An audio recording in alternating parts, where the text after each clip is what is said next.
Hai Dekers, salam cerdas untuk siswa-siswi Indonesia. Assalamualaikum warahmatullahi wabarakatuh. Salam sejahtera untuk kita semua. Perkenalkan, nama saya Gladys Retno Maharani, SPD MPD. Biasanya saya dipanggil Teacher Eno. Kali ini kita akan membahas tentang kedudukan dan fungsi Kementerian Negara Republik Indonesia dan lembaga pemerintahan non-departemen. Kita lihat. Yang pertama yaitu tugas Kementerian Negara Republik Indonesia. Keberadaan Kementerian Negara Republik Indonesia itu diatur secara tegas dalam pasal 17 Undang-Undang Dasar 1945 yang menyatakan Presiden dibantu oleh menteri-menteri negara. Menteri-menteri itu diangkat dan diberhentikan oleh Presiden. Setiap menteri membidangi urusan tertentu dalam pemerintahan. Pembentukan, pengubahan, dan pembubaran Kementerian Negara diatur dalam undang-undang. Masuk lagi kewenangan Presiden Republik Indonesia sebagai kepala negara. Kewenangan Presiden sebagai kepala negara bisa dilihat memegang kekuasaan yang tertinggi atas angkatan darat, laut, dan udara. Ini tercantum dalam pasal 10. Kemudian menyatakan perang, membuat perdamaian dan perjanjian dengan negara lain dengan persetujuan DPR, terdapat dalam pasal 11 ayat 1.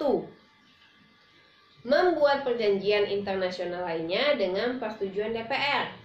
Menyatakan keadaan bahaya, mengangkat duta dan konsul dengan pertimbangan DPR.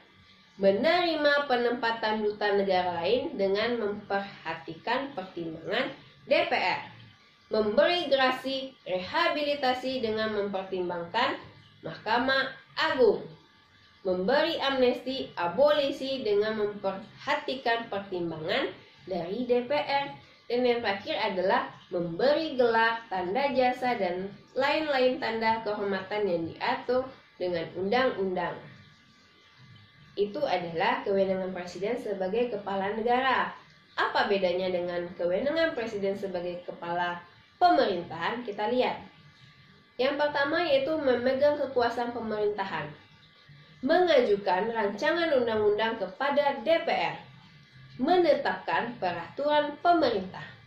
Membentuk suatu dewan pertimbangan yang bertugas memberikan nasihat dan pertimbangan kepada Presiden.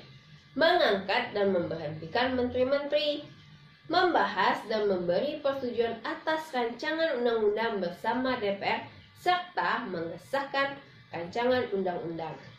Menetapkan peraturan pemerintah sebagai pengganti undang-undang dalam kepentingan atau kegentingan yang memaksa.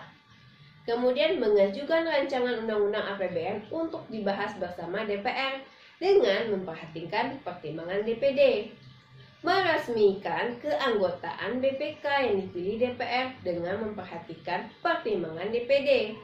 Menetapkan hakim agung dari calon yang diusulkan Komisi Yudisial yang disetujui DPR. Mengajukan 3 orang calon hakim konstitusi dan menetapkan 9 orang hakim konstitusi. Kemudian kita lihat juga apa saja klasifikasi Kementerian Negara Republik Indonesia. Kementerian Negara Republik Indonesia dapat diklasifikasikan berdasarkan urusan pemerintahan yang ditanganinya. Yang pertama itu adalah kementerian yang menangani urusan pemerintahan yang nomenklatur atau nama kementeriannya secara tegas disebutkan dalam Undang-Undang Dasar Negara 1945. Yang kedua, kementerian yang mempunyai tugas penyelenggaraan urusan tertentu dalam pemerintahan untuk membantu Presiden dalam penyelenggaraan pemerintahan negara dengan upaya pencapaian tujuan kementerian sebagai bagian dari tujuan pembangunan nasional. Dan yang ketiga, kementerian yang mempunyai tugas menyelenggarakan urusan tertentu dalam pemerintahan untuk membantu Presiden dalam menyelenggarkan pemerintahan negara serta menjalankan fungsi perumusan dan penetapan kebijakan di bidangnya, koordinasi dan sinkronisasi pelaksanaan kebijakan di bidangnya, pengelolaan barang milik atau kekayaan negara yang menjadi tanggung jawabnya, dan pengawasan atas pelaksanaan tugas di bidangnya.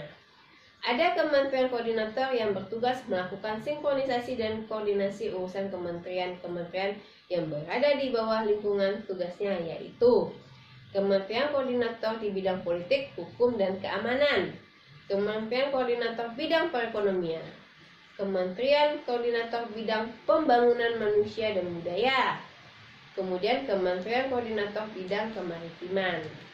Kemudian masuk lagi lembaga pemerintah non-kementerian. Apa itu lembaga pemerintah non-kementerian?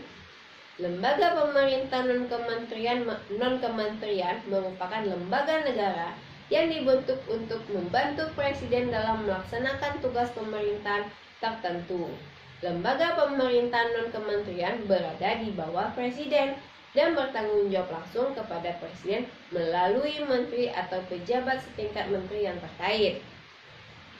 Lembaga pemerintah non-kementerian yang ada di Indonesia bisa kita lihat: ANRI, Arsip Nasional Republik Indonesia; BIK, Badan Informasi Geospasial; BIN, Badan Intelijen Negara; kemudian Badan Kepegawaian Negara atau BKN; kemudian Badan Kependudukan dan Keluarga Berencana Nasional atau BKKBN, dan masih banyak lainnya lembaga pemerintah non-kementerian.